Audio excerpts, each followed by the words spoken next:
सुस्वागतम सुस्वागतम। बघा या ठिकाणी मी उभा आहे थोडं आगळवेगळ्या कार्यक्रमासाठी। येत्या 20 तारखेला विधानसभेची निवडणूक होऊ घातलेली आहे।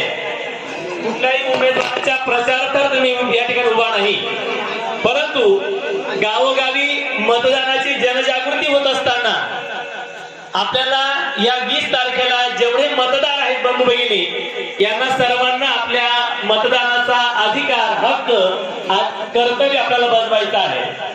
आपल्याला जो उमेदवार योग्य वाटत असेल त्याला तुम्ही सन्मानाने मत द्या, आणि उमेदवार जर तुम्हाला योग्य वाटत नसेल ना, तर शेवटचं बटन आहे नोटाचं। म्हणजे मला वरच्या उमेदवारांपैकी एकही उमेदवार आवडत नाही असा त्याचा अर्थ। पण राज्यघटनेने दिलेला आपल्याला जो अधिकार आहे मतदान जनजागृतीचा, मतदान करण्याचा जो हक्क दिला आहे तो आपण बजावलाच पाहिजे, ही राज्यघटनेची आपल्या सर्वांना आग्रहाची विनंती आहे। आणि त्या अनुसरूनच आपल्याकडे काही अतिथी मंडळ पाहुणे या ठिकाणी येत आहेत। त्यावर आपण मतदान जनजागृतीची एक प्रतिज्ञा घेणार आहोत। सर्वांनी 2 मिनिटं फक्त जागेवर उभं राहायचंय। सर्वांना जागेवर उभं राहा, उभे राहा सर्वांना जागेवर। आपल्याकडे पाहुणे येत आहेत, नंतर मंगल आचरणाला सुरुवात होईल। सर्वांनी माझ्या पाठीमागून मतदानाची प्रतिज्ञा म्हणायची आहे। जरा आवाज मोठा येऊ दे। उजवा हात पुढे करता आला तर करा। आम्ही भारताचे लोक, भारताचे नागरिक म्हणून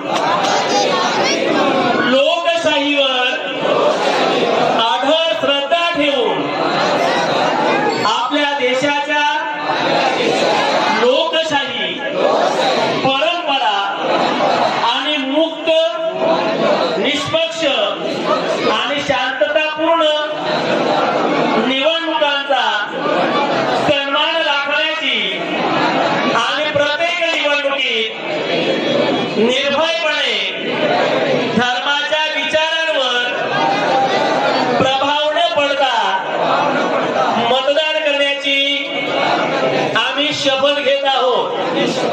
वंश, जात, समुदाय, भाषा किंवा कोणत्याही प्रलोभनांना बळी न पडता निष्पक्षपातीपणे आम्ही मतदान करू अशी प्रतिज्ञा करीत आहोत। जय हिंद। सर्वांना